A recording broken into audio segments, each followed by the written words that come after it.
Mistikus Channel. Selamat datang. Jalan Cinta Sang Sufi. Kisah Sufi. Bisir bin Harist, Sufi tanpa alas kaki. Abu Nashr Bisir bin Al-Harist Al-Hafi lahir di dekat kota Merv sekitar tahun 150 Hijriah, 767 Masehi. Setelah meninggalkan hidup berfoya-foya, ia mempelajari hadis di Baghdad, kemudian meninggalkan pendidikan formal untuk hidup sebagai pengemis yang terlunta-lunta, kelaparan dan tanpa alas kaki. Bisir meninggal di kota Baghdad tahun 227 Hijriah, 841 Masehi. Ia sangat dikagumi oleh Ahmad bin Hambal dan dihormati oleh Khalifah Al-Mamun. Pertaubatan Bisir si manusia tanpa alas kaki. Bisir si manusia tanpa alas kaki, lahir di Merv dan menetap di Baghdad. Sewaktu muda, ia adalah seorang pemuda berandal. Suatu hari dalam keadaan mabuk, ia berjalan terhuyung-huyung, tiba-tiba ia temukan secarik kertas bertuliskan, dengan nama Allah yang Maha Pengasih lagi Maha Penyayang. Bisir lalu membeli minyak mawar untuk memerciki kertas itu kemudian menyimpannya dengan hati-hati di rumahnya. Malam harinya seorang manusia suci bermimpi. Dalam mimpi itu ia diperintah Allah untuk mengatakan kepada Bisir, "Engkau telah mengharumkan namaku, maka aku pun telah mengharumkan dirimu.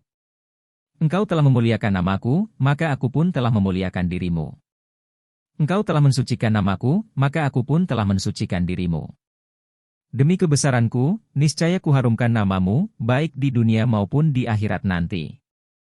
Bisir adalah seorang pemuda berandal, si manusia suci itu berpikir, mungkin aku telah bermimpi salah.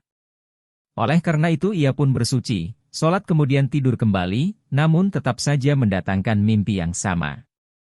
Ia ulangi perbuatan itu untuk ketiga kalinya, ternyata tetap mengalami mimpi yang demikian juga. Keesokan harinya pergilah ia mencari Bisir. Dari seseorang yang ditanyanya, ia mendapat jawaban, Bisir sedang mengunjungi pesta buah anggur. Maka pergilah ia ke rumah orang yang sedang berpesta itu. Sesampainya di sana, ia bertanya, apakah Bisir ada di tempat ini? Ada, tetapi ia dalam keadaan mabuk dan lemah tak berdaya. Katakanlah kepada Bisir bahwa ada pesan yang hendak kusampaikan kepadanya, manusia suci itu berkata. Pesan dari siapa? Tanya Bisir. Dari Allah, jawab si manusia suci. Aduhai! Bisir berseru dengan air mata berlinang. Apakah pesan untuk mencela atau untuk menghukum diriku? Tetapi tunggulah sebentar, aku akan pamit kepada sahabat-sahabatku terlebih dahulu. Sahabat-sahabat, ia berkata kepada teman-teman minumnya. Aku dipanggil, oleh karena itu aku harus meninggalkan tempat ini. Selamat tinggal. Kalian tidak akan pernah melihat diriku lagi dalam keadaan seperti ini. Sejak saat itu tingkah laku Bisir berubah sedemikian salehnya sehingga tidak seorang pun yang mendengar namanya tanpa kedamaian ilahi menyentuh hatinya. Bisir telah memilih jalan penyangkalan diri. Sedemikian asyiknya ia menghadap Allah bahkan mulai saat itu ia tak pernah lagi memakai alas kaki. Inilah sebabnya mengapa Bisir dijuluki si manusia tanpa alas kaki. Apabila ditanya, Bisir, apakah sebabnya engkau tak pernah memakai alas kaki? Jawabnya, ketika aku berdamai dengan Allah, aku sedang tanpa alas kaki. Sejak saat itu aku malu mengenakan alas kaki. Apalagi bukankah Allah yang Maha Besar telah berkata, telah kuciptakan bumi sebagai permadani untukmu, dan bukankah tidak pantas apabila berjalan memakai sepatu di atas permadani raja? Ahmad bin Hambal sangat sering mengunjungi Bisir. Ia begitu mempercayai kata-kata Bisir sehingga murid-muridnya pernah mencela sikapnya itu, pada zaman ini tidak ada orang yang menandingimu di bidang hadis, hukum, teologi, dan setiap cabang ilmu pengetahuan, tetapi setiap saat engkau menemani seorang berandal. Pantaskah perbuatanmu itu? Mengenai setiap bidang yang kalian sebutkan tadi, aku memang lebih ahli daripada Bisir, jawab Ahmad bin Hambal. Tetapi mengenai Allah ia lebih ahli daripadaku. Ahmad bin Hambal sering memohon kepada Bisir, ceritakanlah kepadaku perihal Tuhanku. Anekdot-anekdot mengenai diri Bisir. Nanti malam Bisir akan datang kemari. Pikiran ini terbesit dalam hati saudara perempuan Bisir. Maka segeralah ia menyapu dan mengepel lantai rumahnya, kemudian dengan penuh harap menanti kedatangan saudaranya itu. Tiba-tiba Bisir muncul seperti seorang yang sedang kebingungan. Aku akan naik ke atas loteng, Bisir berkata kepada saudara perempuannya dan bergegas menuju tangga. Tetapi baru beberapa anak tangga yang dilaluinya, dia berhenti lalu sepanjang malam itu ia tetap berdiri terpaku di tempat itu. Setelah subuh barulah ia turun dan pergi ke masjid untuk sholat. Mengapa sepanjang malam tadi engkau berdiri terus di atas tangga? Saudara perempuannya bertanya kepada Bisir ketika ia kembali dari masjid. Sebuah pikiran terbesit di dalam benakku, jawab Bisir, bahwa di kota Baghdad sangat banyak orang yang bernama Bisir. Ada yang Yahudi, Kristen dan ada yang Majusi. Aku sendiri bernama Bisir dan sebagai seorang Muslim aku telah mencapai kebahagiaan yang sangat besar. Aku bertanya-tanya kepada diriku sendiri, apakah yang telah kulakukan sehingga aku memperoleh kebahagiaan itu dan apakah yang telah mereka lakukan sehingga mereka tidak memperolehnya? Karena bingung dibuat pikiran itulah aku berdiri terpaku seperti itu. Bisir memiliki buku-buku hadis sebanyak 7 lemari. Buku-buku itu dikuburkannya ke dalam tanah dan tidak diajarkannya kepada siapapun juga. Mengenai sikapnya ini Bisir menjelaskan. Aku tidak mau mengajarkan hadits-hadits itu karena aku merasa bahwa di dalam diriku ada hasrat untuk melakukan hal itu.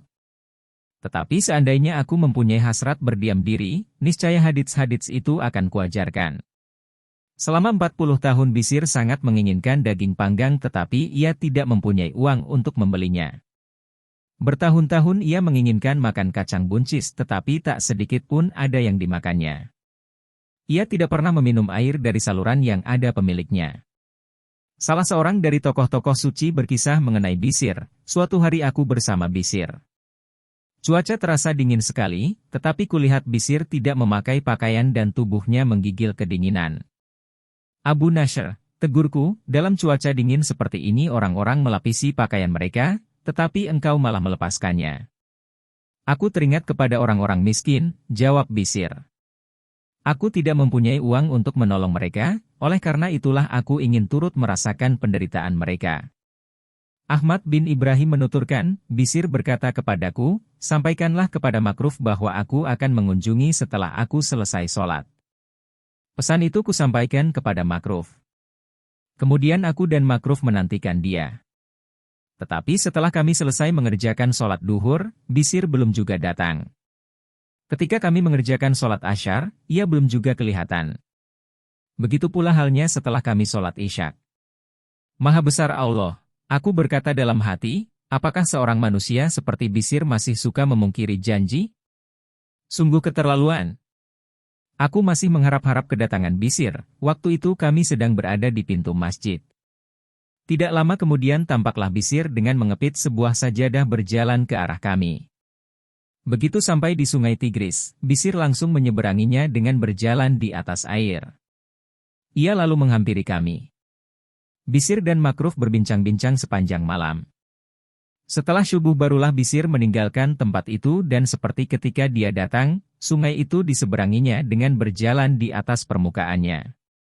Aku meloncat dari loteng, bergegas menyusulnya, dan setelah kucium tangan dan kakinya, aku bermohon kepadanya, berdoalah untuk diriku. Bisir mendoakan diriku. Setelah itu ia berkata, jangan katakan segala sesuatu yang telah engkau saksikan kepada siapapun. Selama Bisir masih hidup, kejadian itu tak pernah kuceritakan kepada siapapun juga. Orang-orang berkumpul, mendengarkan Bisir memberikan ceramah mengenai rasa puas. Salah seorang di antara pendengar menyela, Abu Nashr, engkau tidak mau menerima pemberian orang karena ingin dimuliakan. Jika engkau benar-benar melakukan penyangkalan diri dan memalingkan wajahmu dari dunia ini, maka terimalah sumbangan-sumbangan yang diberikan kepadamu agar engkau tidak lagi dipandang sebagai orang yang mulia. Kemudian secara sembunyi berikanlah semua itu kepada orang-orang miskin. Setelah itu jangan engkau goyah dalam kepasrahan kepada Allah, dan terimalah nafkahmu dari alam gaib. Murid-murid Bisir terkesan mendengar kata-kata ini. Camkan oleh kalian, jawab Bisir, orang-orang miskin terbagi atas 3 golongan. Golongan pertama adalah orang-orang miskin yang tak pernah meminta-minta dan apabila kepada mereka diberikan sesuatu mereka menolaknya. Orang-orang seperti ini adalah para spiritualis. Seandainya orang-orang yang seperti ini meminta kepada Allah, niscaya Allah akan mengabulkannya segala permintaan mereka. Golongan kedua adalah orang-orang miskin yang tak pernah meminta-minta, tetapi apabila kepada mereka diberikan sesuatu, mereka masih mau menerimanya. Mereka itu berada di tengah-tengah. Mereka adalah manusia-manusia yang teguh di dalam kepasrahan kepada Allah dan mereka inilah yang akan dijamu Allah dalam surga. Golongan ketiga adalah orang-orang miskin yang duduk dengan sabar menantikan pemberian orang sesuai dengan kesanggupan, tetapi mereka menolak godaan-godaan hawa nafsu. Aku puas dengan keteranganmu ini, orang yang menyela tadi berkata. Semoga Allah puas pula denganmu. Beberapa orang mengunjungi Bishr dan berkata, kami datang dari Syria hendak pergi menunaikan ibadah haji. Sudikah engkau menyertai kami? Dengan 3 syarat, jawab Bishr.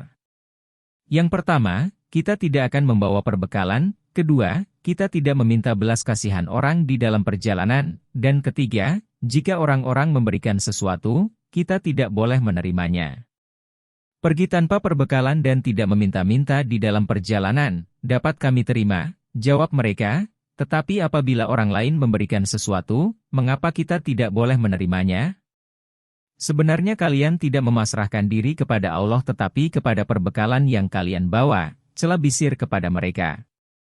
Seorang lelaki meminta nasihat kepada Bishr, aku mempunyai 2 dirham yang kuperoleh secara halal.